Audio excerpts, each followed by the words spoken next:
Assalamualaikum dan salam sejahtera YouTube. Basikal hari ni ialah basikal customer. Ni tak jual ni basikal customer. Aku nak buy check basikal customer. Tapi yang paling best basikal ni, aku tak tahu haram pasal basikal ni, culture dia. Jadi aku just macam tak nak cakap pasal komponen sebab aku memang tak kenal barang dia. Aku dah tak ingat dah. Memang satu projek yang best lah. Aku buat menulis untuk basikal ni aku kurang sikit barang brand-brand dia ni. Tapi sekadar pemasangan, pengertian culture dengan dia punya tu boleh lah ada sikit-sikit. Okay?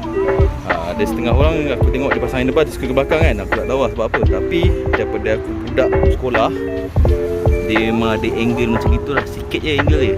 Dia nak kasi bring forward kan. Sebab bila orang besar naik basikal 20 inci, nak compensate dengan sizing tu, memang aku selalu tolak ke depan lah, bring forward. Lagi satu handling pun lebih sedap.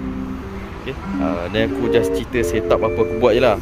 Brake ni pakai dia compare. Tapi yang owner ni bagi kabel yang salah tau. Tapi aku rasa tak nak dia tambah duit banyak sangat repair kan. So aku macam pakai, lepas tu aku compensate dengan tu lah. Nak ikutkan sebenarnya tak sedap ni dia, pasal housing tu bergerak. Tapi tak apa, boleh pakai, boleh brake. Yang penting boleh brake. Yang penting brake function. Okay, brake function. Ni pun handle ni jenis yang bukan untuk pakai brake ni sebenarnya. Dia brake glass handlebar. Kalau untuk pakai brake panjang lagi sampai situ. Dulu lah punya cerita ni dulu. Kalau dulu aku punya handlebar, aku suka pakai yang diorang selalu beli redline dapat handlebar tu. Dia ni pendek, lepas tu ni panjang nak mampus kan. Yang tu masa budak-budak aku suka beli handle tu lah. Zaman aku, time aku budak-budak longan-longan dulu, aku pakai second hand dengan orang lah. Redline dia. Tak ingat lah brand ni, Redline tak silap. Tapi fork dia fork besar tau. Fork kurbon. Basikal tu BMX untuk main pump. Beli second hand dengan orang. Tapi pasal orang tak kenal basikal tu, aku pakai je lah. Aku parking pergi kedai asal boleh je. Tak kena rembat tu yang pelik. Kalau sekarang rasa kena rem ni. Dia punya belakang punya apa tu, punya kop ni memang ratchet dia bunyi bising lah. Tu tengok korang nampak kat belakang tu dia punya ratchet dia berapa. Okay, hub dia aku dah tak ingat hub apa model ni. Yang aku boleh ingat ni je lah brake dia.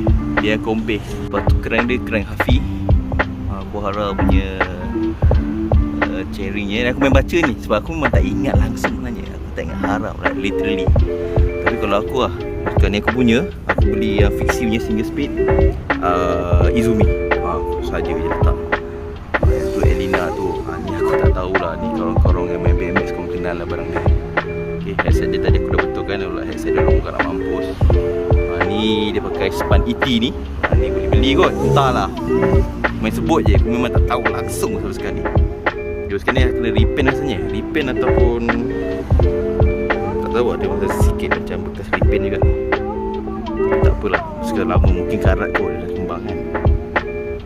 Tapi bagi aku ni memang lawa lah sekarang. Memang lawa. Rim dia tak tahu rim apa.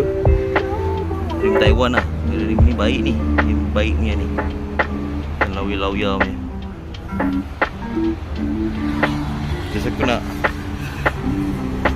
jalan-jalan je. Tengok jalan-jalan nak basikal ni. Just kita ambil dia punya kecantikannya. So video ni korang enjoy lagu yang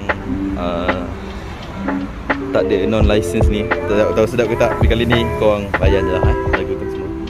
Aku buat slow.